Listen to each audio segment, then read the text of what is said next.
Hey, everybody. Welcome to the very first Codex After Dark. I'm one of your hosts, Jamie.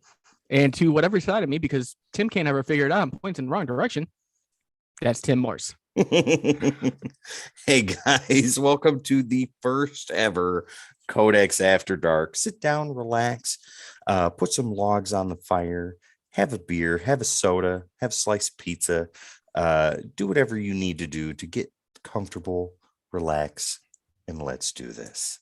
I didn't know that we could do those things because if that was the case, I wouldn't have shown up. It'd have been you talking here for like 2 hours by yourself, just being I like, can do that. We know. Yeah, I've had conversations with you. So yeah, it's going to be pretty loose tonight. Just random conversation, random topics, lots of pop culture, lots of comic books as usual. But we may talk about some other things here or there. And like I said before in the pre-show, we got my brother's going to be joining us tonight. He's going to be coming in. He'll be ready in about 5 or so minutes. But until then, Jamie, I wanted to show you the greatest Fantastic Four movie ever made. God. Everybody We're doing this again. Everybody needs to have this in their collection. Obviously, it is bootleg, but whether you support it or you don't, keep that to yourself because this is amazing. Everyone's got opinions and they're entitled to have their opinions, and you can be wrong. So that's right. And whoever created the layout and everything did a wonderful job. Tim loves you. Is that's absolutely.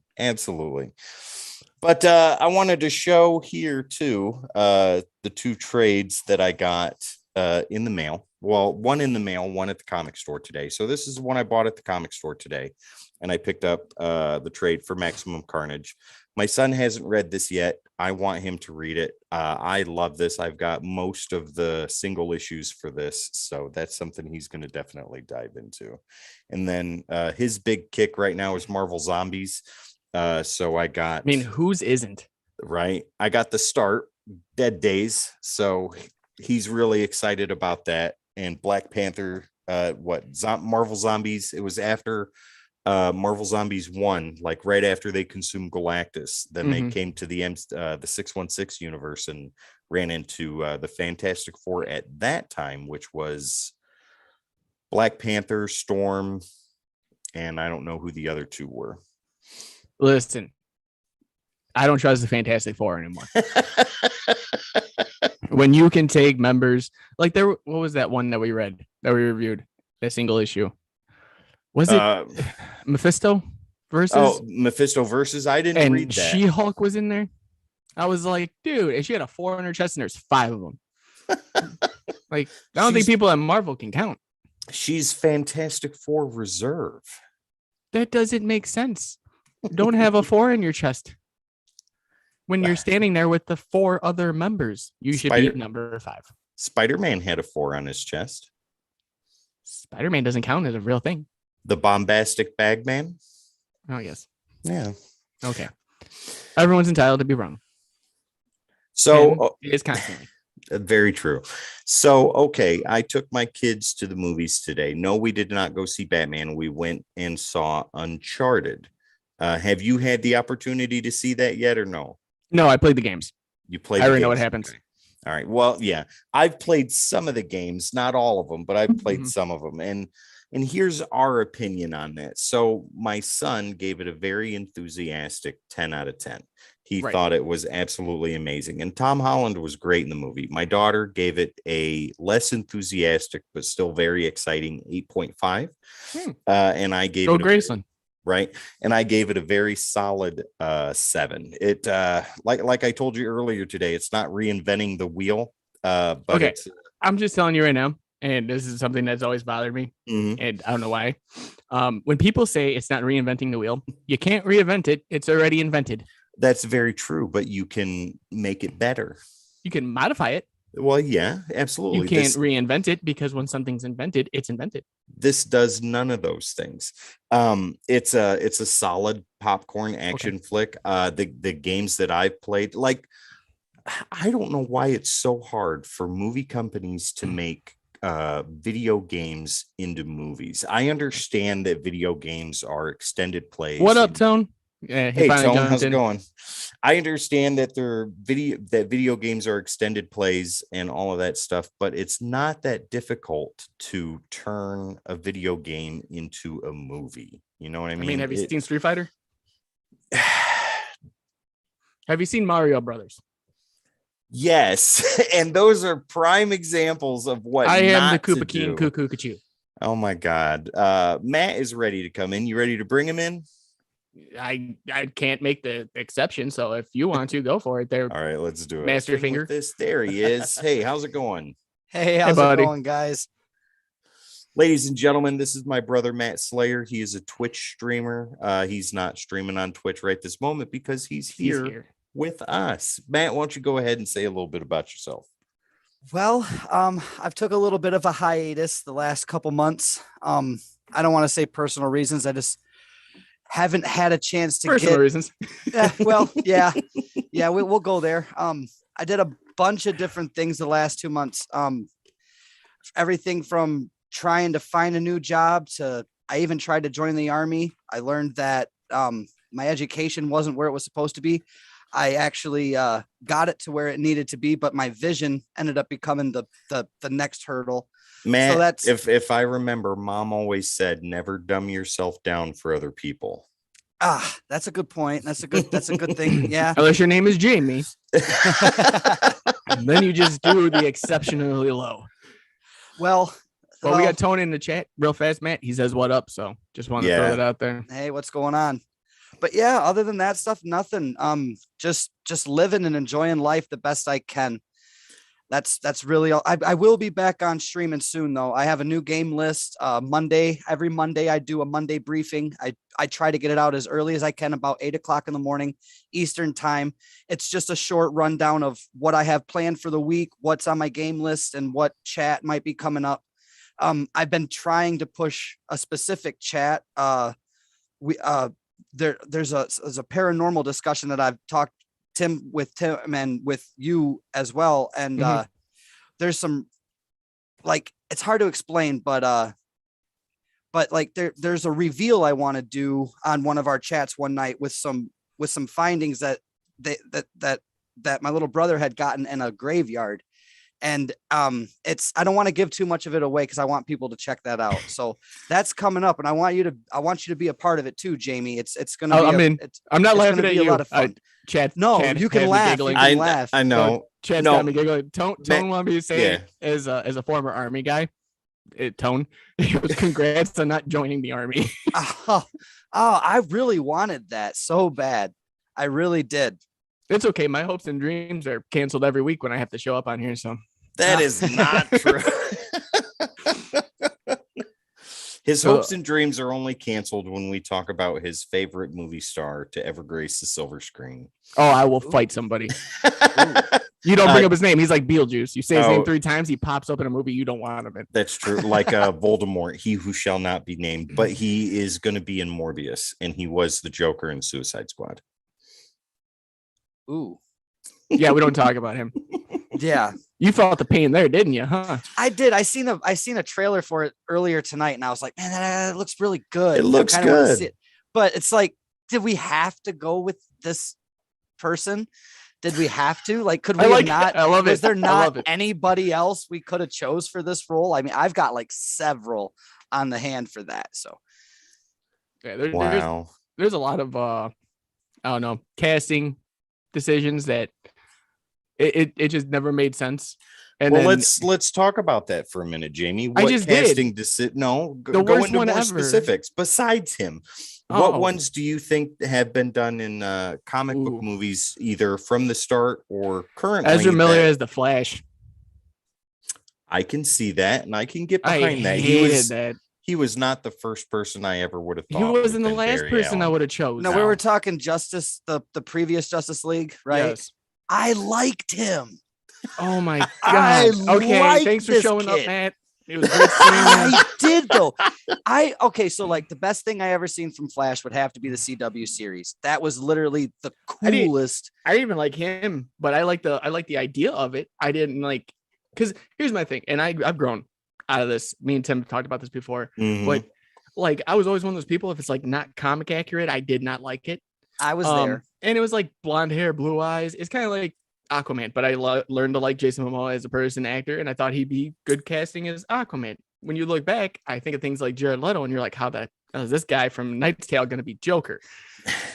And then you look at Ezra Miller, and I'm just talking about Heath Ledger? Because I think I heard you say Jared Leto. That's No. 2. One more time, he's gonna just show up behind me and just start singing like 30 seconds of the Mars songs. It's gonna be a horrible. Oh my God.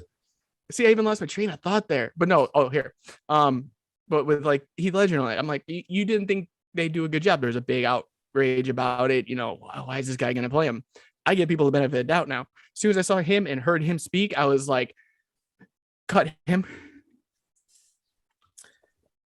I couldn't do it.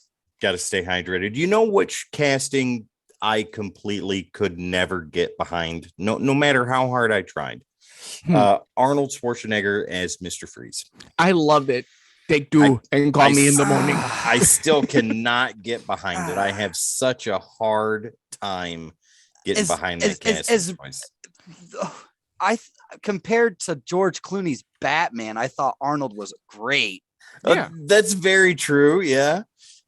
I was in love with what do you call it? Poison Ivy at the time. Most Uma underrated Thurman, most underrated supporting character would have to be Chris O'Donnell's Robin. Like, he was great in everything he did. Yeah. Chris O'Donnell's Nightwing. Yeah, that he was like, I'm Robin, and then shows up in a Nightwing costume. Like, that is not how things work in real life, buddy. True that, but he just not enough for him. He wasn't given enough. He stole the show. Like, if there was a show stealer with Val Kilmer and him, and with George Clooney and him, golly, it was him. I can agree with that. I think out of the Schumacher Batman movies, Chris O'Donnell's Dick Grayson was the best showed up thing and about acted. it. Better believe he did. And that scene where he was like jumping from the chandelier and sliding into the and then doing laundry.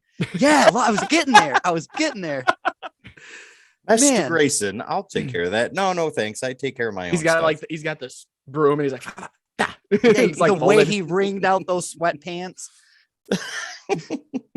Okay, so are there any other casting choices that either of you think were not ideal? Okay, Matt, what do you got? I just had his name. It was the first Green Lantern. Ryan Reynolds. Yeah, Ryan Reynolds. Okay. I did not like him as Green Lantern in the first run, like, not at all. How dare you? Really? I did not enjoy that. I understand. I can see the misconception. No, but real fast, Tone did say he would have preferred to see I'm gonna butcher her name because I can never say it. The chick from Fifth Element and all the Resident Evil movies. Oh, Mila Jovovich. Yeah. Yeah. As Black Widow. You know, if she could act the way she did in Dazed and Confused, but with more words, I could see her in that position. Words. Yeah.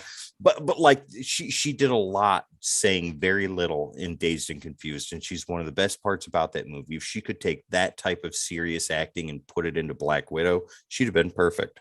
I just need a Black Widow to walk up and like open the door, and Cap be like, "How'd you do that?" And she go, "Multi-pass," and then it just I would have been gone. I would be good. I've been like this Academy Award winning. God, right here. Multi-pass. Yeah. How'd you shut down Ultron? Multi-pass. No, but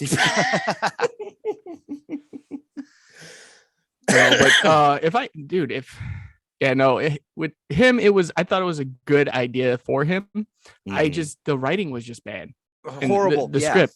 Like, if I thought he played good up until the part, like probably the third act. And then it was just like, okay, can't really get behind it now. But I'm going to be the first to tell you, I have the movie, the extended, the director's cut. And don't we all, though? That's why I have Netflix and all the other subscriptions, so that way I can watch anytime I want. Well, if I'm not mistaken, the first, I don't know his name either, but he was the dude from Supernatural, was supposed to be cast for Captain America Jensen first. Ackles. Yeah. That should have happened. Well, he was supposed to be Batman originally. I thought it was Captain. I didn't know about Batman. He originally there's a Batman part he was supposed to be a part of, I guess. He did an interview and then he tried out for Cap, but it didn't work with the Supernatural schedule. I don't know if I could see him as Batman. Like, dude, I could see him more as a Captain America. I see, but he was old after the whole Batman thing fell apart. He did the animated Under the Red Hoods movie.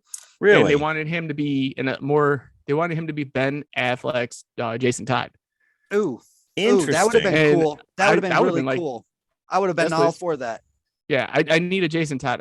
We got him in Titans, and I like it, but he's no Red Hood. Like, the kid's just like scrawny and it just doesn't make sense.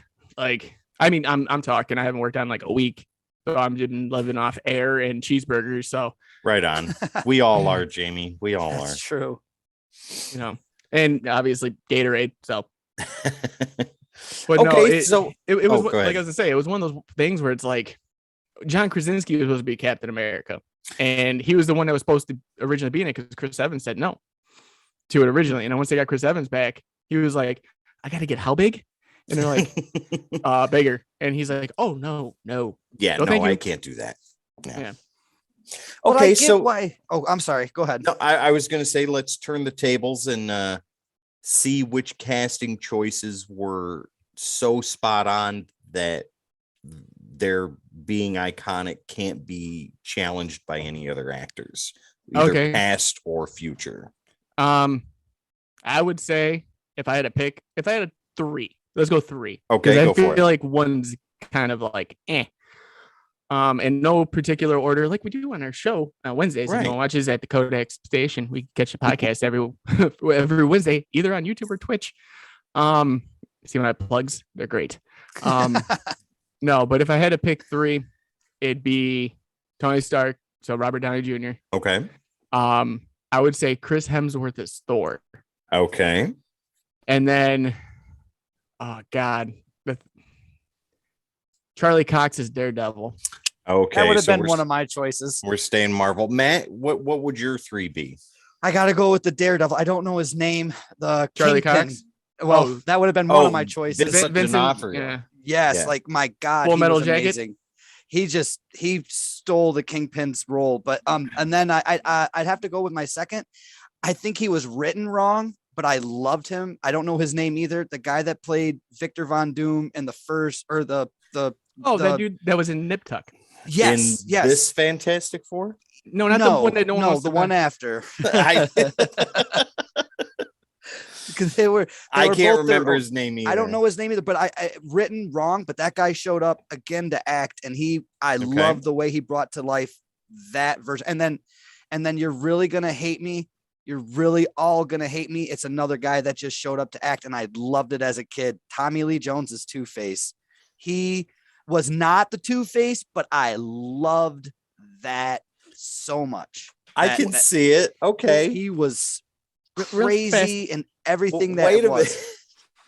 Hey, go ahead. So Ryan Reynolds is Hal Jordan. No. But you're gonna sit here and tell me Tommy Lee Jones is your top 3. There was some. Oh, sure. There was just something about him. Another day of wine and roses. In your case, beer and pizza. That's right. I mean, when you take a character and make it your own, I think that's and he totally made that his own. Totally. I wanted what do you call it? The original Harvey Dent finally to pop up. Billy D. Williams. Yeah. Well, okay, let me give you my 3 real quick. Well, before you jump into your 3, Tone did jump in and actually did make his top 3. So he said RDJ made Stark. He owned it. Ledger's Joker. Mm-hmm. And he said Patrick Stewart is Professor X. Patrick we all Stewart, forget about absolutely. that.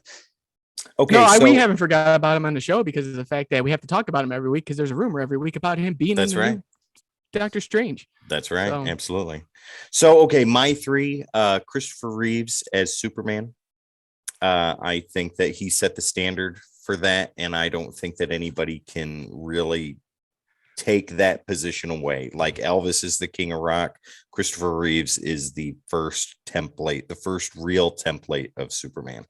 Then I'll give you he opened the door. I will 100% agree there. But Dean Cain's stint as Superman, no.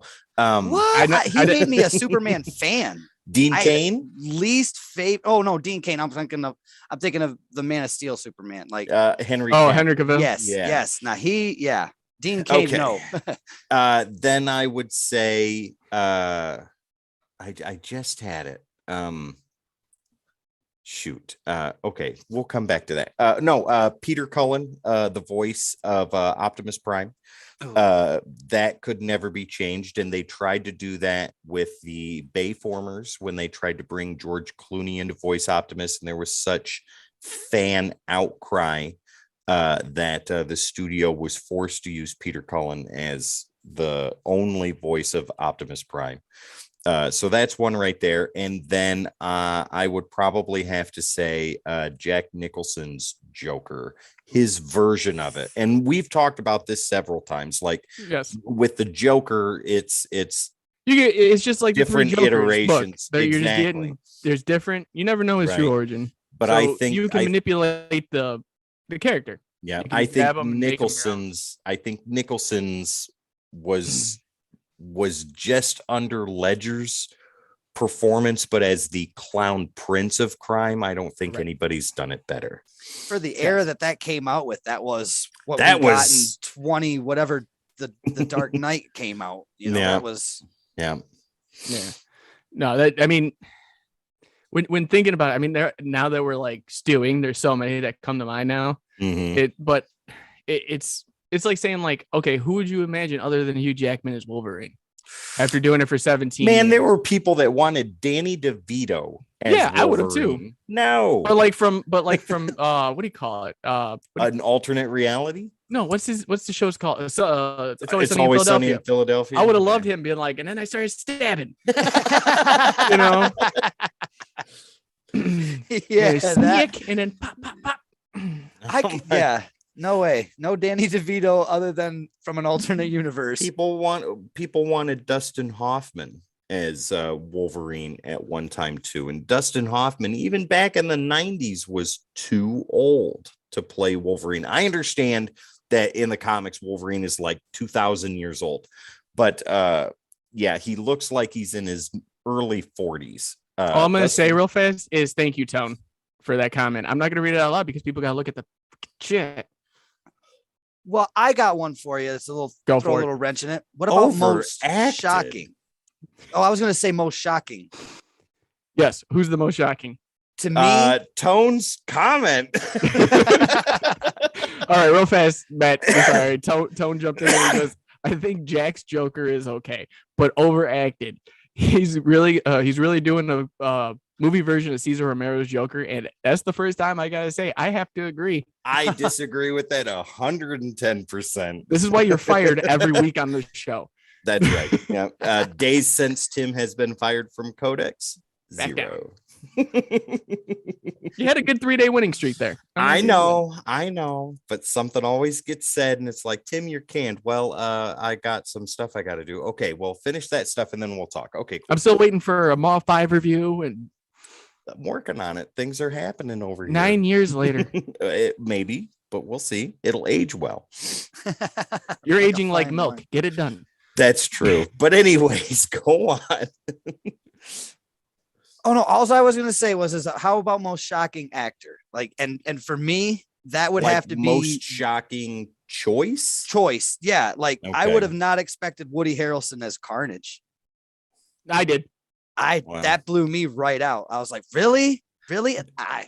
I was not surprised by that. What I was surprised by was his abysmal performance from an Oscar winner. That's what I was surprised by. And it was absolutely, it was horrible. I haven't even seen it yet. You're not missing anything, Matt, because it's Tim, calm down. Put it back into pants. 10%. Yes. Go bring it down. Matt, go watch it yourself. I'll probably like it. Yes. Tim, I don't know what your problem is. That movie was amazing. Well, Matt. Tim doesn't know what he's talking about 90% of the time. He just shows up and just starts. Jamie, you hated it as much as I did. So I didn't hate it. I didn't hate it in the fact of who it was. I hated it in the fact of how it ended. That's Sony's thing to do, though. Like that's Ruin that. things. Yeah. Yeah. You like have the it dude is. from Natural Born Killers. That's basically Cletus Cassidy, and you had the same kind of concept in this role, and then it meant you got to see it. The ending is the only thing that made me mad.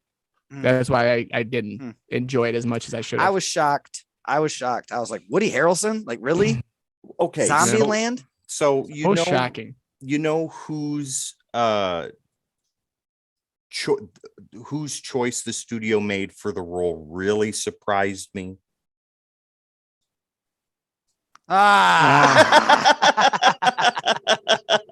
Shocking. I know. Absolutely. Shocking. I'm not even looking at the screen anymore. You just made me sick.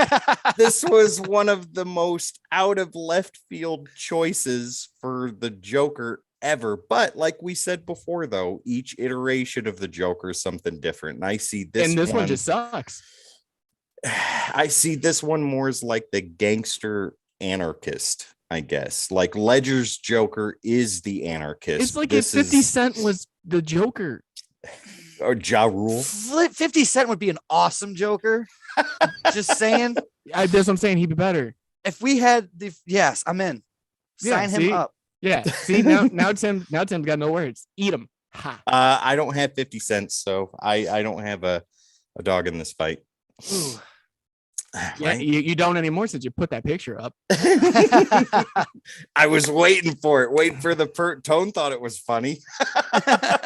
That was actually before that. I've been watching the chat unlike some of us. But no, if anything, you're absolutely right, Tone. Whenever Woody Harrelson has the freedom to go over the top, he does it too much. Now where it was advantageous for him was in Natural Born Killers, but where it totally bit him in the tail. White Man Can't Jump? No, Let There Be Carnage. He didn't overact in White Men Can't Jump. He was actually really good in that. Oh God, Tone's on your side with the one that shall not be named. This is horrible. I was so happy he was showing up today to be in the chat. Now I'm just like, how do I block people? Blocking our one fan. Oh my God. I'm kidding. I wouldn't do that to you, bro. Okay, so let's steer the conversation away from movies for a little bit. Matt, let's ask you a couple questions from some previous Breaking the Codes that we've done. And go ahead and give us a short answer or a long answer. It's really up to you. But how do you feel about like variant covers for that matter, or trades and single issues? How do you feel about those? When it comes to variant covers specifically, I am a fan of that kind of thing. I like to collect. I'm a collector. Like I'm into the vinyl, collecting vinyls right now. It's something new for me. I'm getting into it, but I have to get the special edition. I have to get so it's like I like the collection, and I like the fact that there's something different and the value in different variants and the value of having them all. You like the hunt. Yeah, definitely. Yeah. It's not. Yeah. Like you're not going to get the same thing at every comic book store. You have to search the internet. You have to eBay. You have to do things, or you have to know the guy behind the counter like you do and say, hey, if you get something, slide it in my box. Like, let me know. Yeah. That's a cool perk, like especially when you spend that much money inside of a place. So I like that. No, I know spending the money all too well. Oh, sure. I literally, no pun intended, have issues. So Matt, how do you feel about trades versus single issues? Ooh, let's get into that. Would you rather be a single issues kind of guy, or do you mind getting the trades too? For me, as a see, I'm not. I love comic books. I love everything that has to do with that. But as for me, I'm not into it to the extent that you guys are, nor do I have the knowledge that you guys do.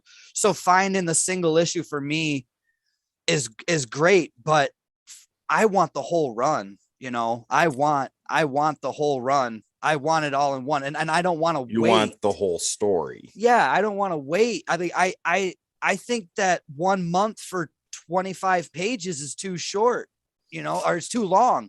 It's too long, like I have waited a month after a 20-minute issue, or I can wait 6 months and buy the whole run. I don't know. Like I would personally the entire run So but if its issue is good enough, like for instance, my favorite comic book of all time will be the Spider-Man, self-titled Spider-Man, Todd McFarlane Spider-Man, and it was the Hobgoblin issue. what I think it's like number is number that? 6 or 7. Yeah, it Yeah, was it's right after just the after Torment. Torment. Yep. Yeah, it was the issue after Torment, and that's got like And 6. that is now if it's something like that, that is worth having the single issue. That is worth owning that. Well, okay, because Matt, that stands alone, like on its own. But why if it's do you like that issue so much, though? Like, oh my gosh, like we were talking about earlier, a different iteration of a character. Look at Hobgoblin in that, and he literally kills the woman in front of that child, like shoves her inside that thing. So dark. So I was a teenager when I read that issue, and I it remember. scared me. It was like, this is the creepiest, darkest, most grittiest comic book that I have ever read. And the way Hobgoblin manipulates this child and creates it into like it's kidnapping, it's murder, it's manipulation, and it's Spider-Man trying to figure it out. And at the end, if I'm not mistaken, who comes and saves the day? Ghost Rider. They even figure out a way to hook in Ghost Rider. It's like that was everything. And for me, that I want in comic books and I look for in comic books, and it hit it on the knot, like right there. Well, Jamie, do you remember if that was before or after Demi-Goblin came out? That had to have been before if Hobgoblin was acting that way, right? Mm-hmm. Yeah. Okay. So that makes sense.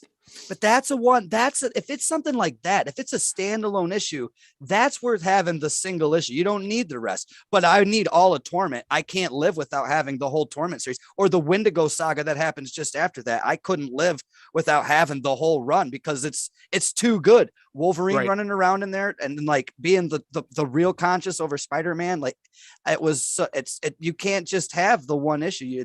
It's like having a puzzle, but not completed.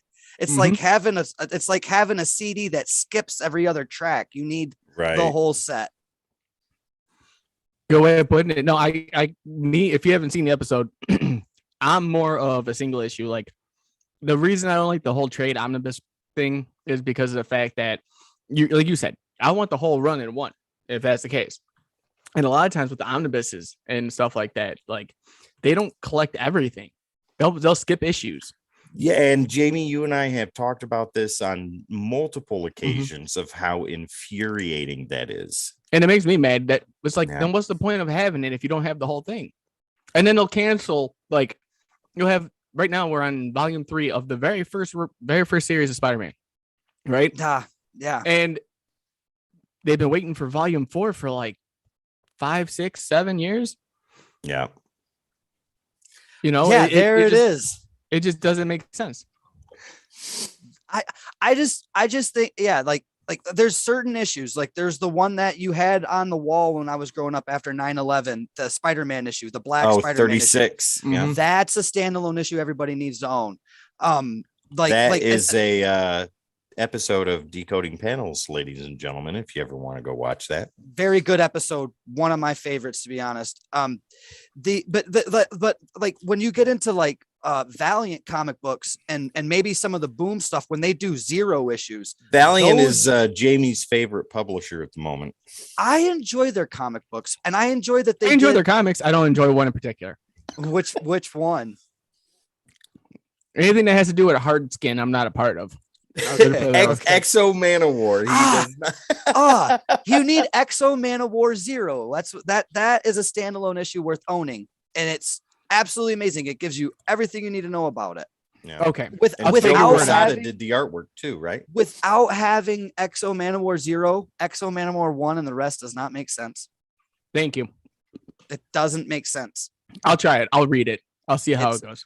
Through Matt's recommendation, Sonny and I are tripping over Staples to read the next issues of Exo, and Jamie's like, "Nope, I wouldn't have liked it. I would not have. You never recommended 0. You just said read 1, 2, 3, 4 and see how you like it. You got to read it in the orders that we had to. Yeah, well, that's the thing. They brought all them. The 0 issues were a whole big event. Like all the Valiant titles at that time got 0 issues, like Shadow Man, Archer and Armstrong, Exo Man of War, Bloodshot. All of them did. I could take you guys on a tangent, but I could tell you one series that never made sense to me was the Deathmate series from Image. That I loved every character in that, and I had all of the Image stuff separated, but when they brought them all together, what the heck was going on? You lost me after the first bubble. Matt, we're still asking that question 20 years later. Such a great concept though, but that is just does not make sense. Mm-mm. Yeah, okay. no. All right. So yeah, so with those variants and everything, like I just talked about it on the show. I just passed 7,000 issues. Yep. Now, so I have like my little milestone. Now we're going for 10. I'll tell you where I'm at right now.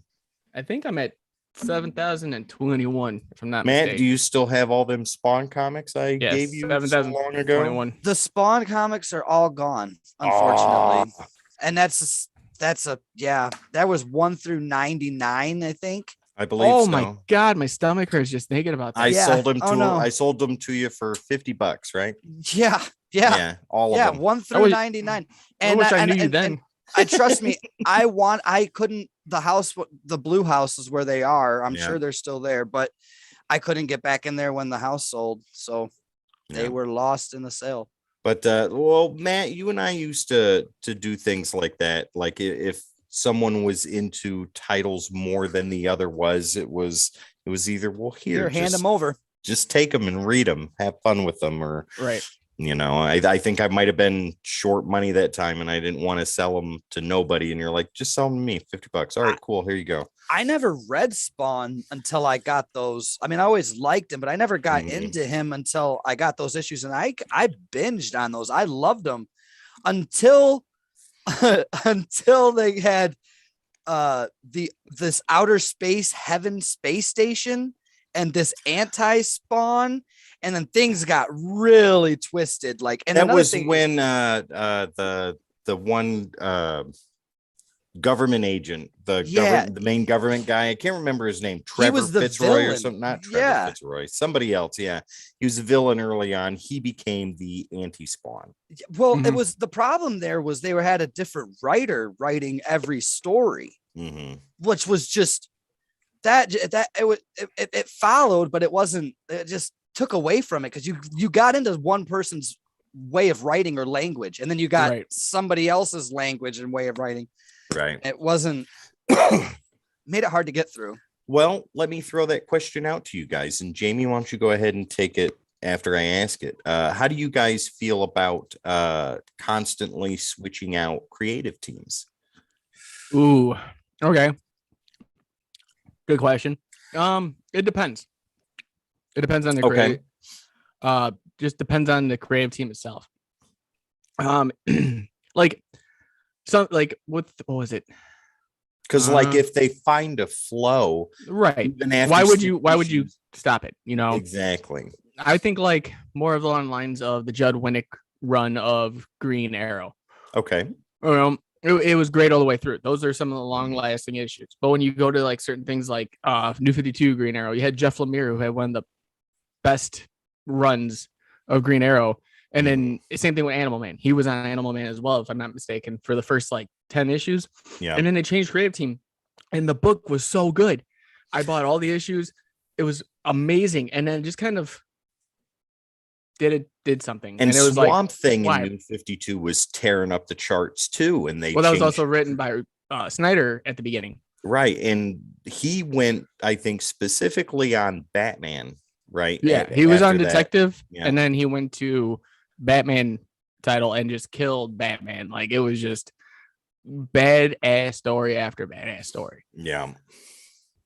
So when it comes to creative teams, it's kind of like it depends who you fit in. It almost like that puzzle we were talking about earlier. You're trying to fit that one piece in to see if it actually works. It's like when you get that corner, put it in, and the next piece you're like, yeah, got it. And you get a good run going.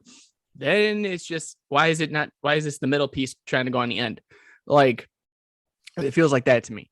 Well, aside from the Ditkos and the Lees and the Kirbys, let's kind of go all the E's.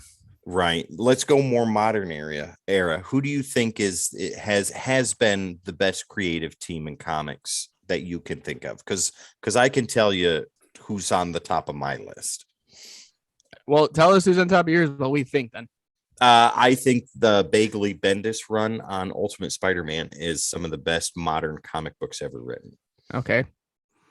I like Brian K. Vaughan and Fiona. I keep always messing up her name. Fiona Saga? Staples. Yeah, Fiona Staples Okay. on Saga, if I'm saying that right. Yeah, I think so. They're never gonna that team's never breaking up, and that should not be a team that breaks up. Right. One of my favorite. Let's think. I would say Jeff Johns and Costa's run on Green Lantern. Yes, absolutely. In the Blackest Night. Visuals on there are totally iconic and easily recognizable. But even like we'll still stay on Green Lantern. Ron Mars and Daryl Banks, who we both had the pleasure of speaking to. Dude, you know, like those guys, like they had 140 issue run, something like that, and just knocked it out of the park with a character no one knew. Yeah. Oh yeah. Matt, do you have any thoughts on this? And even if you can't remember the creators' I don't know. names, I don't know any of the creators' names. we like can you help guys you do. figure that out. But I mean, like some of my favorites, my favorite runs. I mean, I've said it just a few moments ago. Would have been the Todd McFarlane self-titled Spider-Man. Whoever he had working on him with that was absolutely awesome. Just him. Yeah, he did words, inks, and pencils, right? But he had somebody do colors and letters. I see. Dukeshire did letters. Dukeshire, the immortal Dukeshire. The immortal Dukeshire did letters. Other than that, some of the classic stuff, like whoever was writing the Warzone Punisher, I used to collect those when I was living with John you. Romita Jr. and I cannot remember the writer. Talk about a series that'll hold you on the edge of your seat and was captivating. And I don't know, like, but that was another time. I do know people were switching during that run, and it wasn't as successful because of the switch. Like a lot of things have a problem with that. I'm a big, me and the wrestling thing, like the ball's running good, but creative, we need to go this direction. Yeah, we might not understand that as fans, but there's a reason why the powers that be made those ridiculous decisions. Well, Tone brings up a good point. Chip Zdarsky and Chichetto on Daredevil. Yeah. Oh, amazing. Yeah. God, that's the best run that Daredevil could ever possibly have. I don't know, though. Because you haven't read it. Well, that's true. But when Bendis was doing Daredevil, he did a really, really good job in there. And even Kevin Smith, when he did Daredevil, that was fantastic. That was good. Second series Daredevil was great. Yeah, it kind of goes into the same thing with Kevin Smith and Green Arrow at that point. Like, right. He did Quiver, and that was probably the best Green Arrow story ever told at that time. Mm-hmm.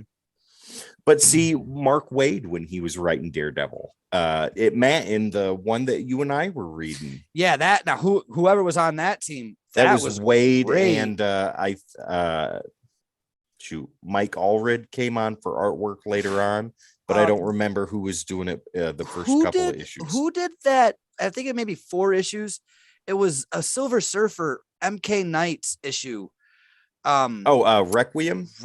No, that was amazing. Whatever team did that, talk about another captivating, hold you on the edge of your seat.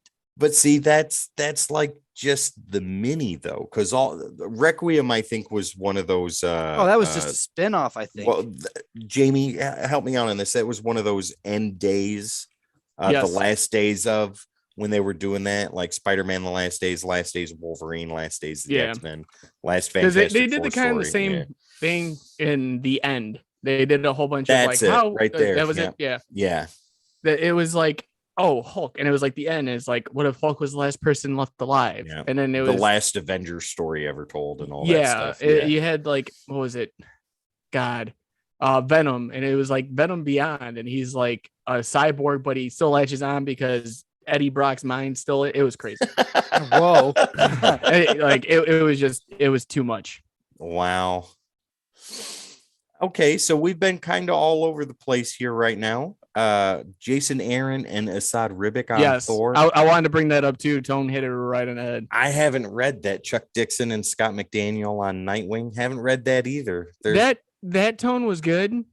I as a big Nightwing fan, like, I you know what, I agree. I can't. I want to like say bad things, but I can't, like, because everything I've read, like, even what Tom Taylor's taking over of it right now is just great. I think he's one of the best modern day writers. I don't care what anybody says. The work he's done on And plus, Dark if he can kill Ages, people in every issue, he's in. the work he's done on Dark Ages and Dark Knights of Steel, when he's allowed complete and total control to do whatever he wants in the world that he creates, it's beautiful. Superman, Son of Kal-El, that's hit or miss with a lot of people.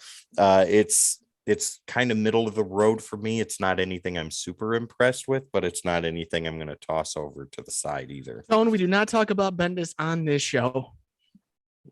He ruined Justice League for everybody. Now they're killing him. So, yep, there we go. Youngbloods. Yeah, best creative team ever made. Yes, Rob Liefeld, Rob Liefeld, and Rob Liefeld. Oh, and don't forget Digital Rob Liefeld. Chameleon, who did the color separations. Greatest color separators of the 90s. Good times. That I don't want. Like, those are the ones where you just want to get drunk so you don't remember. Ooh. Yeah. I had a few moments like that. Comic book wise, man, or let's keep it in the comic realm for the viewers. I mean, I could talk about those times too, but no one wants to hear those fun stories. that's a after dark. Well, okay, episode. How about this? We're all gamers. We've all been playing video games since we were inside the womb. So let's steer the conversation that way. What do you think is one of the best, maybe not the greatest, but one of the best comic video games that you've ever played? Marvel Ultimate Alliance. Oh, you can't. Okay, we're done with the show. Ladies and gentlemen, have a good night. It was amazing. No, I play that, and it's not even a joke. I play 2 games yearly. I will start to finish them 100% every time. There's only 2 games I do it for. One is Mass Effect, and the Marvel other Ultimate Alliance. Marvel Ultimate Alliance. I have to. Oh my God. Like, I love the Batman series games, like the Arkham, but no. Like, it all started with X-Men Legends having that ability to change out characters, and you play 4 squad and you just terrorize stuff. This game took it above and beyond. Dude. Ethan's trying to talk to me while I'm working. So he's got a game that he wants to suggest. And Cuphead? Oh, he says Marvel Spider-Man. That is a good one too. Yeah. I think that was the first real Spider-Man game that gave you the opportunity to go through 20 miles of New York City and just web sling. Yeah. They tried that with Superman one time and it didn't go so well. The Superman Xbox game was horrible. That was one of the worst superhero games ever. Okay. We'll get to that in a minute. Yes. So you say Ultimate Alliance, Jamie. Matt, 130%. Matt, what do you say? One of the best comic games that you've ever played. I can't boil this down to just one. Jamie did say one that I will agree was one of the best. X-Men Legends is one of the best Marvel or comic book games. But I got to go back in time a little bit to the Sega Genesis. Mm-hmm. Batman Returns on the Sega Genesis was reading a comic book and playing the scene. Super Nintendo Maximum Carnage. Another one. You're playing. That was such a good game back in the day. You're reading the comic book and it was but you're playing the game. But then I also got to fast forward up into PlayStation 2. The Ultimate Spider-Man was absolutely amazing. You got to be Venom. You had to race the Human Torch. Yeah. It was really good. It really opened up the world to open world comic book games, because right after the Ultimate Spider-Man, there was some really cool Hulk games that came out where you were just running around destroying the city and throwing tanks. But it was those were some of the cooler comic book games that I had played. But I got to go back to Batman Returns on the Sega Genesis 2. Probably the best comic book game I ever played. Jamie, I don't think I can think of a better game than Marvel Ultimate Alliance. And Ultimate Alliance 2 was good. Maybe not just as good, but it was up there. Dude, I was, because the game came out when the original Xbox 360 came out. Mm-hmm. And like it came with it. I remember it was like that and Forza 2 or something like that. Yeah. Yeah. And I just was about to buy the extra character packs, and then The Activision was gold like, edition. yeah, we're done. And I was like, no. So like 3 years ago, they came out with it just for like a weekend deal. And I bought it and never did it again for 1 and 2 with the gold pack. Oh my God. That the gold version disc copy on eBay goes for stupid amounts. Yeah, I paid $20 for both and the DLC. So I was just like a kid in heaven. That's Dude, so dumb. I might just start that again tonight. Now that Ultimate Alliance, I Yeah. love Ultimate Alliance. I played that on the PlayStation 2. I beat it on there. I beat it on the 360. I think I played it on the 360 twice. So I've run through the first one at least 3 times. On one of your chats, Tone, he had said that the last Spider-Man game is GOAT, and if it's what I think it is, if it's Web of Shadows, the last 2 Web of Shadows. No, was it the it's either the Miles Morales one. He's talking about the PlayStation 4 ones. Yeah. Either But way, those are amazing games. You're on track though, Matt. Spider-Man Shattered Dimensions. You remember Shattered that? Dimensions. Oh my God, that was a good game too. Absolutely amazing. Neil Patrick Harris is Peter Parker. I did Neil not know Patrick that. Harris was also Nightwing in Under the Red Hood animated. That is very movie. true. Yeah, in Shattered thrown in. Dimensions, Neil Patrick Harris was Spider-Man. Interesting. Did not know that. That was really good game though. That was amazing. Anytime I hear that man's voice, I just think of Barney Stinson. So I can't really say much. Anytime I'm just waiting for him to say legend, wait for it, dairy. And then we go on with our lives.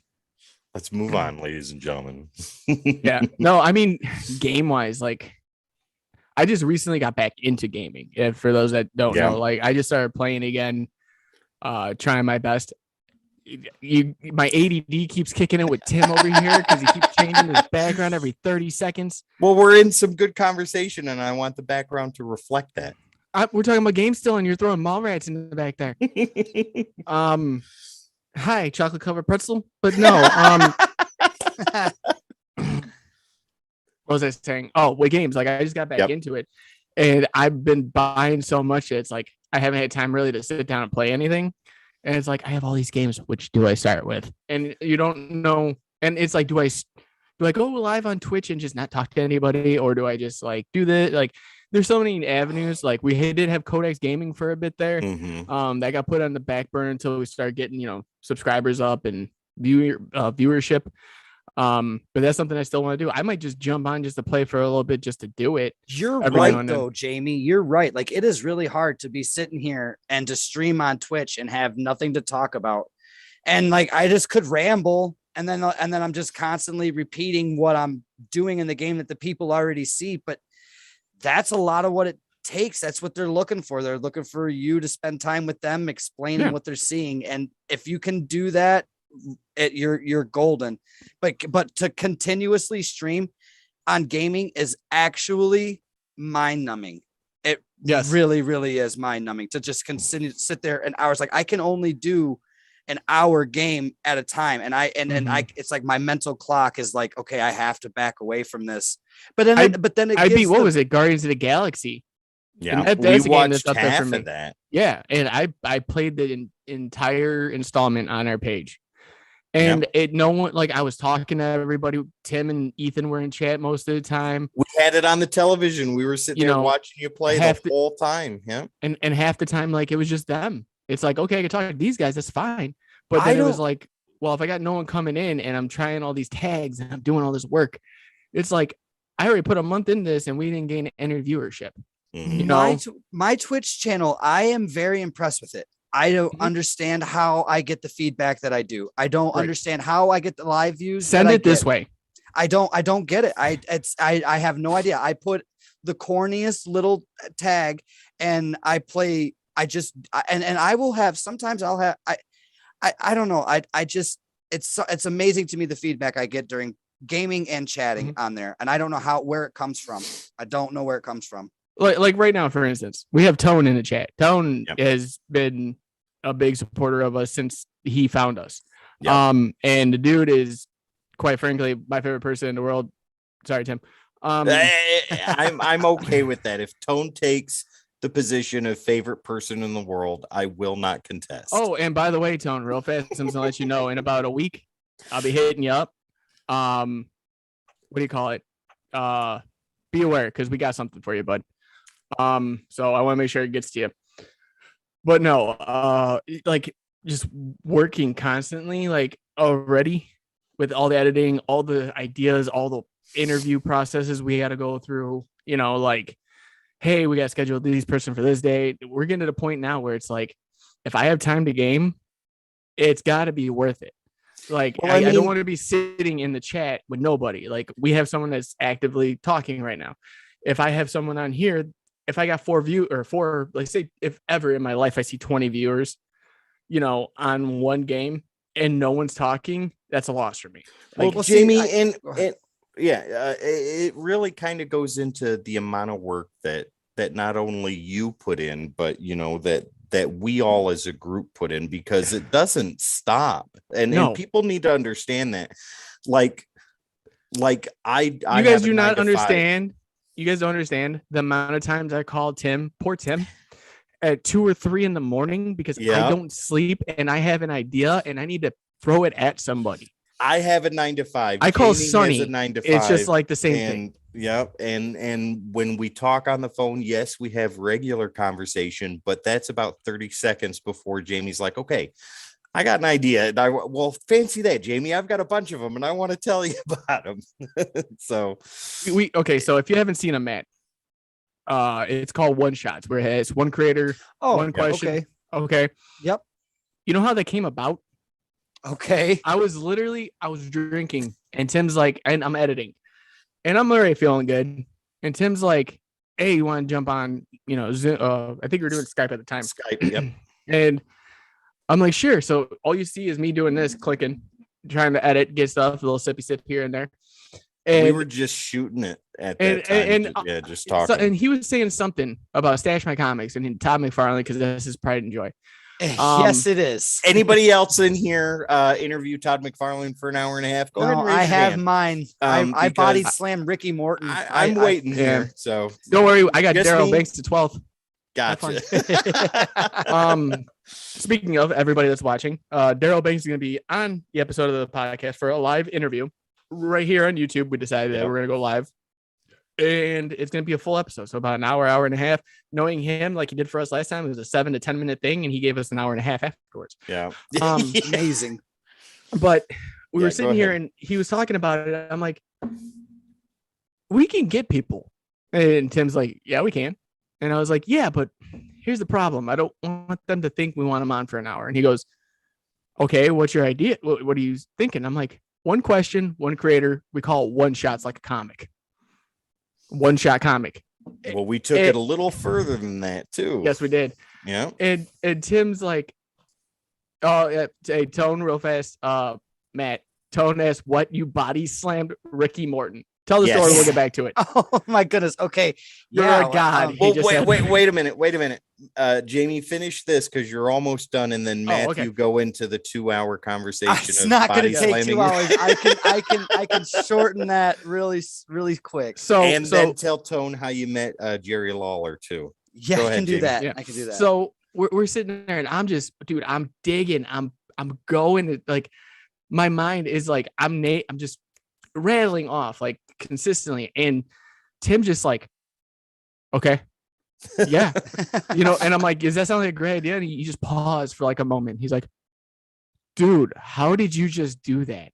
And I was like, I don't know, dude. Like, that's how my mind goes. Like, it does not stop when it comes to this. But then that's when you said, I don't want it to just be one question. I want it to be a question that never gets asked. Nobody asked. So I don't want to be like, who is your inspiration growing up? I don't want it to be something like people that always do. I want to be like, hey, this issue, this panel, what happened here? Right? Like the questions that we don't talk. We're not doing this. I'm gonna get it out one day. Okay, so Daryl Banks was on, and after the thing, I had my own personal question for him, which was a personal question. That is recorded, by the way, ladies and gentlemen. That, Tim, I will break your computer in half if you ever expose Matt, that. don't you have a story to tell about Ricky Morton? Oh, I'm enjoying your guys' conversation. So I asked him this question, all right? And it goes through, blah, blah, blah. And Tim's like, we got to talk about it now. We got to talk about it now. But besides from that, but we asked him like, so what was the question for him? Oh, what piece of work? Because he's written, drawn so many things. Yeah. Was the thing that was closest to him? No one asked what your that he favorite was comic most proud of. which one you're most proud of. Most people Yeah. want to ask you like, hey, what do you think is the most elusive storyline you've ever written? Yeah. Now that could be an easy answer because it could be based on sales reps, but no one ever really asked, Or hey, a are you proud of this question one? he's What are you most answered proud of? 100 other times before too. Yeah, and I've never seen anything like that. Like we asked Ron Mars this past one shot, which Sonny did. So shout out to Sonny. We asked him, if you had creative control today, how would you do DC versus Marvel? And that was the greatest 7 minutes ever. And the dude looked like he's been holding it in for 25 years. Yeah. Like, and he just went out, like, I don't want to ask like, who do you think can win in a fight? Hulk or Ghost the Rider. Thing? Right. Like it's whoever's writing that's who they're going to pick. Yeah. It's that is simple. But yeah, that was the end of the story. I'm not going to talk about the Daryl Banks question anymore. We're done with this. Go on to your story there. Okay, Ricky but Morton, I'll put it in a nutshell. You gotta 2000. let people know what you were doing. Well, okay, Wrestling. I could do that. Yeah, I was an independent professional wrestler. I trained in the UWA in Seymour, Tennessee. I was everywhere in the southern region of Somerset, Kentucky to Waynesville, North Carolina. My to put it in a really quick nutshell, my involvement with Ricky Morton was and Seymour, Danny Grubb, the promoter, was really good friends with him, and Ricky was taking his son Kerry James, or which was known as Moto at the time. He was taking him around to different indie promotions to get his feet wet and to bring him up. Ricky and Robert were not together at the time. This was like literally maybe 1 or 2 years before the Rock and Roll Express had gotten into the WWE Hall of Fame. It was like maybe the next summer after I had worked with him that they had gotten into the Hall of Fame, and they did a petition. Like it was a big thing that they had ran to get in the Hall of Fame, and it was successful, and did they deserve it. But no, it was really cool. Like I was blessed in the UWA, to put it really quick. Like I said, it was hard work paid off in the independent wrestling for me. I showed up at 4:00. I got in the ring and I trained from some people that weren't really experienced, but the fact that I showed up and kept training with them, it showed to the other people in the locker room that I was worth something. I made my way up to Mad Jason Max, and Danny Grubb felt like it was time to put the strap on me. And I became the Southern Heavyweight Champion. When I became the Southern Heavyweight Champion, like Ricky Morton at these indie shows, like I said, he wasn't rolling in the Rock and Roll Express. He was just kind of doing his own little single thing. And he was all over the United States and doing commercials. I was listening to these stories, and he settled in to Knoxville. Yeah. In the Knoxville area. I mean, shoot. Yeah. Like he was at home there. He's from Bristol, Virginia, which was just a 45-minute right up the way. So. Yeah. Like, and it wasn't too long. And Thursday started wrestling weekend, it's like Thursday to Sunday. So he would leave his house and he would go out, and, Seymour was on the way to wherever the next promotion he was going to take. And for whatever reason, that little promotion, that little tiny hole in the wall promotion, even Ricky Morton felt was honorable enough to grace with his presence. Yeah. But because I had the strap on me, and like I said, hard work pays off. Danny Grubb put me up against him, not once, but twice. I had, it was really cool. I got to drop the title to him and then work an angle to actually beat him and get it back. It was really cool. I didn't write it. I didn't do anything. I was just doing what I was told. And I got to have that opportunity.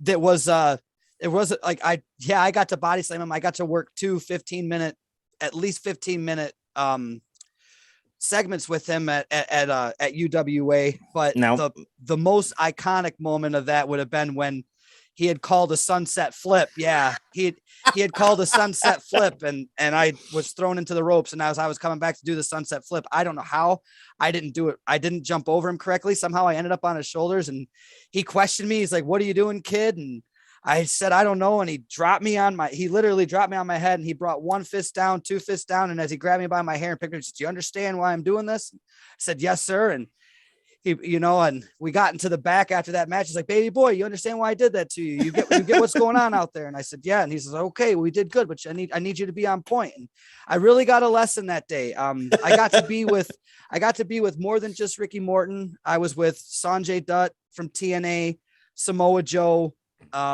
I was with Road Dogg Jesse James, with Jerry the King Lawler. I walked in in his dressing room just to shake his hand, and I got kicked out by security. Like I said, I'm really trying to put this into a quick moment. It was probably the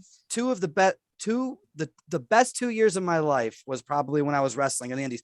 But I learned really fast that there's a difference between sports entertainment and wrestling. And wrestling, if you want to be a wrestler, any person could do that. But if you want to be in sports entertainment, you have to look like a plastic action figure and be absolutely muscular bound and built. And if you don't have that image, you're never going to be that. But if you want to be a wrestler, you can go a long ways, but you just have to be content with where you're going to be. Well, Matt, I remember the first day you really started, though, because I was there with you that day. Yeah, you were. And what did Jamie have you not? Jason Max. What do you have you do? He had you do bumps all day. The whole time you were there. Yeah, like he told me. Yeah, I had 1 hour to train for UWA. The doors open for the fans to come in, and it was a really quick training every week. But he told me, he walked in and he basically told Jim Strickland, you're not doing this anymore. You're unqualified. He's going to be working with me. I asked Jason the same thing I asked Jim. How much does this cost? And he said, we're not going to worry about money. We're just going to go from here. Forget everything that guy told you. I want to see you bump. And I bumped and he said again, and I bumped and he said again, and over and over and over until I was going and my legs were shaking. I was pretty much close to tears. Like, a wrestling ring is not what people think. And especially a wrestling ring in the South that's from 1980s that's been tore down and been constantly bumped over and over and over. And I mean, the boards get worn. It's concrete. It's not comfortable. I mean, it's when you're in adrenaline and stuff, you don't feel it. But when you walk in the back, you're like, wow, I felt that. But it's like I bumped for 30 minutes to an hour. I couldn't tell you. I know it was close to an hour because that's what training was every week. And he came in and talked to us right in the beginning. And he as I was bumping, I was like, here comes Rip.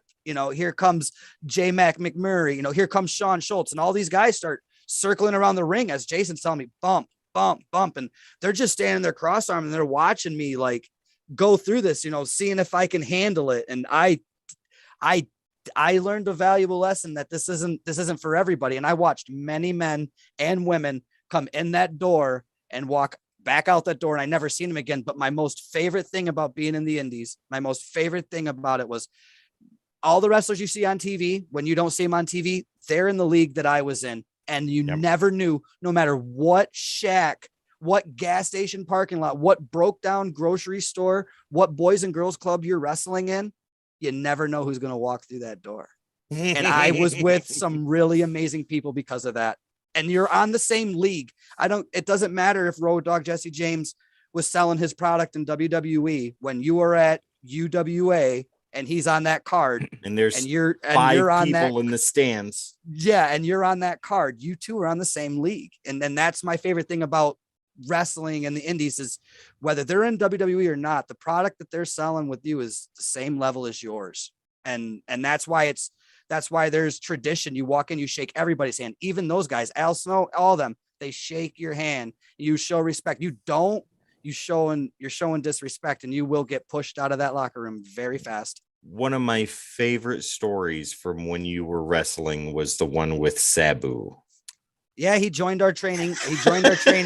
He rolled around with us, and he took 5 minutes to jump in there. And he, like I just said, he's on our level. Mm-hmm. It doesn't matter where you are. He might've been ECW, Japan, WWE, but when he was there at KFW, he was on our level. It was great. Yeah. Sabu was a good guy. Very good. Very good. Not was. I mean, he still is. But when I was with him, it was a great moment. Yeah. Okay, gentlemen, we've been at this about an hour and 10 minutes. I'm good to go for a little while longer if you guys are. If you want to call it a night, we can go ahead and do that right now. No, I'm still good to go for a little bit. Okay. All right. Well, we'll see Thanks, where the Tom. next we'll see where the next 20 minutes takes us, and then we'll go from there. You're blowing Tone's mind right now. I know Yeah. it. I know it. I know it. It's I threw that little quirk in there. He's like, "You wrote Legends." I'm like, "That he is." Sometimes. Well, Tone, maybe one of these days we'll get you and Matt together to sit down and talk with us. And he's got some stories that he can't tell on air, but he can definitely tell off air Yes. that you might get a kick out of. yeah. Oh yeah. It could be One an of those all-nighter. with Sabu. Oh, gee, I wonder what it could be. Yeah. All right. So let's go ahead and start the last leg of this wonderful first episode of Codex After Dark. And let's go ahead and take a look at another one of the breaking the code topics that we had, Matt. Well, who do you think, and off the top of your head, or if you've had this in your noodle for a while, who do you think are the 5 greatest teams in comics? 5 greatest teams. Yep. Oh, all right. According all right, to all you. right. According to me, you. Yeah. Yeah, and All don't right. worry, you can be as wrong as you want. That's I'm gonna right. throw out. I'm gonna go from least to best. 5 Wildcats. Throwing Wildcats on Ooh, there. I loved okay. Wildcats when I was growing up. I loved the animated series. I loved the comic book. Mhm. Oh, 5. That's a lot. You gotta, but you say the Avengers, but what Avengers? There's a current Avengers. The I think, Avengers with, as a whole. well, I mean, if I had to pick, Because the like Avengers are like the Justice League. They're constantly changing. but if I had to pick like a select one, there was like the current Avengers Okay. with Wolverine, and I think he has The new Avengers. Yes, like I like that. I like the new Okay. Avengers. I like the new Avengers. Of course, the X-Men. I love Okay. the X-Men. So that's 3. The duo of Spider-Man and Daredevil is just gotta Okay. be on my list. That is technically a team. And then I gotta go with the Batman Superman to end it, because Batman was always trying to do whatever he could to keep Superman under the thumb. Superman was always trying to assure him of his trust. It worked. It really, really worked. Fair enough. Okay. Jamie and I have already chosen our teams. That is going to be coming on a future episode of Breaking the Code, guys. So keep an eye out for that. Now, Matt, here's another one for you. What are the 5 comic book movies that you think set the standard? And guys, this is an episode that we've already done before. Yeah. So, Matt, I'm very curious to hear what you think the 5 movies in comics set the standard. For you. 5 of them For you. The first one is the very first comic book movie I went and seen in theaters, X-Men 1. Okay. Set a standard, and it also set a what not to do in comic books. So that was that one. You gotta go out Spider-Man 1, another what to do, what not to do. That How many times did we see that opening day? 2 times. Twice. 1 second. Yeah. The Spider-Man 2 or no, Spider-Man 1 would definitely be it. So that's 2. Where are we at here? You got 3 more. Like I think the Hulk too. The Hulk, Eric Bana.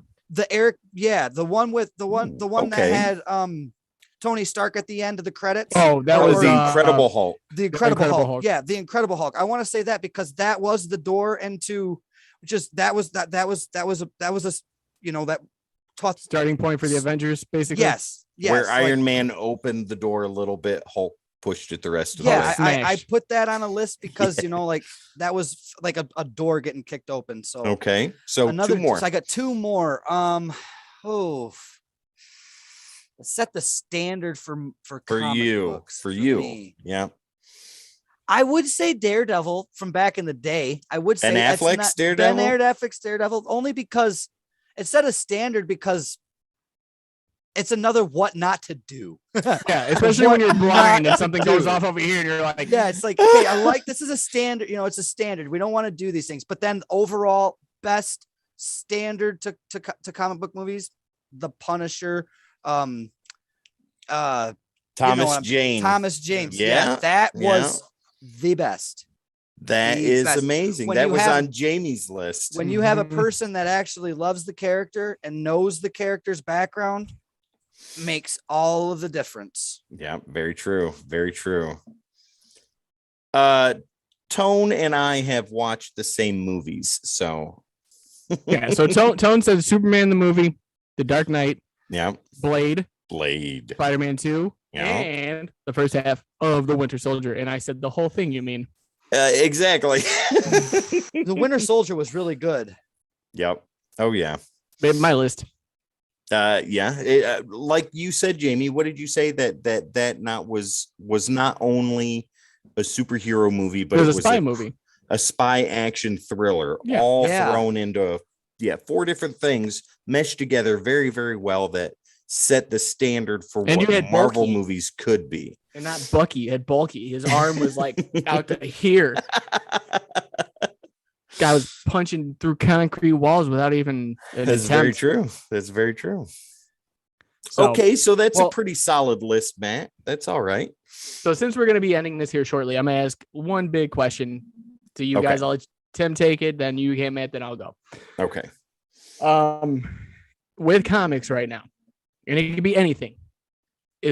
What is one thing you would change?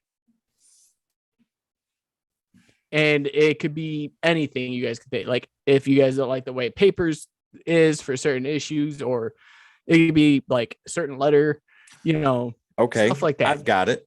Bring It back could be Rob Liefeld being horrible. bring back the multi-story annuals Okay. and with the legacy numbers. Ooh. Bring back the multi-story annuals and do annuals storylines like Atlantis Attacks, High Evolutionary War, the Hero Killers, Silver Surfer annual number 6. Right. The list goes on. Bring those back. They only do annuals every now and then. And annuals were supposed to be the bookend for the year for the title. You know what I mean? And yeah, do that. Matt, what do you got? Something I said earlier would be not wait a month for the issue. I feel like if they're going to push out an episode of South Park or an animated series, they have 1 week to do a skit, to write a script, to write all the artwork, to do the voiceovers. I think if they could do that much to put in for 30 minutes of a television program, they can write 25 pages and artwork within a 2 week to 3 week span. Like, I'm not saying we need an Just to issue keep ahead. I'm not saying we need an issue every 2 weeks, but definitely something more than 31 days, something sooner than 31 days. Okay. Jamie, what do you got? So in my mind, because I have chaotic brain, anytime there's a creative team change, I would reissue. Start over from number 1. Start over from number 1 because of the fact that now you're telling a whole new story with a whole new team. If you can't keep a team on That's the hardest thing. for 6,500 issues, 88, just on and on. I don't think you should have that honor of carrying on that legacy because you're telling a new story with a different look, with a different writer, with a different feel. You're telling a whole new story. So if that's the case, if you're going to change creative teams, I'd be the first one to say, hey, make it issue 1 again. And that way, when you do collect it in omnibus, you can do the volumes in there. That makes sense. That makes a lot of sense. Okay. Well, guys, I think that we have sat by the fire long enough. The logs are getting to be embers now, and Don't worry. Next week we're gonna do 2 to 3 hours. It was a good fire, let me tell you. Well, guys, before we get out of here, let's give a big shout out to Tone for sticking around through all of this, participating in this, Thanks, and having Tone. just as much fun as we did for this hour and a half. Dude, it's amazing. Nice meeting you, Tone. Yeah. And once again, Matt, thank you very much for being thank you, a Matt, part for of joining. our first episode here. It was an absolute treasure and a joy. And Doing it again next Saturday. Yep. Hey, I want you guys to join me for our reveal of the graveyard. Don't forget about that. Tell everybody about what your channel is one more time, how they can find you on Twitch, what the newest things are that are coming out for you. The newest things, you can find me at Matt Slayer 90, all lowercase, Matt Slayer 90 on Twitch. I'm playing video games. I have a video game list. I'm getting back into Grounded. I've got Splitgate going. I play Path of Exile and Modern Warfare, Call of Duty Modern Warfare. I've got a couple others that I'm going to be starting. I've also do with just chatting. I haven't been on there very long, or I haven't been on there for a while. I'm starting back. I have nothing in my way to stop me from streaming now. So that's what's to come. And the big topic will be paranormal ghost sightings and findings. Gonna help out my little brother. He's getting started. He got all the equipment, everything there is to find ghosts, if you believe in that kind of thing. And I felt like the conversation would strike a great debate on what the equipment is, how it works, and whether or not it's credible and what people believe as credible. And I'm not the type of person that necessarily believes in a supernatural, more along the lines of trying to debunk what's actually happening. Yeah. I don't think, and then these guys are messing with equipment like apps on cell phones and spirit boxes where these things are talking because of frequencies that are inside of these boxes that when a certain type of energy passes through, it'll give you. I just think it's hocus pocus, and I think that it's for entertainment purposes. Mhm. And I also think a lot of the stuff you see on YouTube or on Twitch or in other places of people going out and using a stick figure app to show them that there's a ghost is not the case. So I just feel like it's a safe debate. I feel like it's I feel like it's and it gives you a chance to decide for yourself. You know, like we have findings of a ghost telling us to leave, giving us names. We're standing at a graveyard, and it even gives us the name of the tombstone that we're standing at. So I mean, and this is all on an app. So how does an entertainment purpose app have that kind of technology? Well, we've done the research to kind of find out. So without giving all of the details away, I would like you guys to join us to find out those answers. Well, guys, definitely find Matthew on Twitch, Matt Slayer 90. That's all you have to look for. He's right there. And once again, he's getting back into streaming. So definitely give him a check out and follow and subscribe for him too. Me and Matt might have to do a crossover and do some streaming. Yeah, I would love that. Absolutely. Jamie, before we get out of here, do you got anything else you want to say? As always, be kind to one another. It's crazy out there right now. You don't know what battle someone's going through. So always be kind, always be generous. And as always, guys, like, comment, share, subscribe, hit the notification bell on our YouTube. Subscribe because we need it. And, like I said, hit that like button, smash it if you can. It helps the algorithm, helps us get found more. And as always, I'll see you guys in the next one. And once again, guys, don't forget to find us on all the social medias, Facebook, Instagram, Twitter, over on Twitch, right here on YouTube. All you got to do is type in the Codex Station, and there we are. And we are also on all podcasting platforms.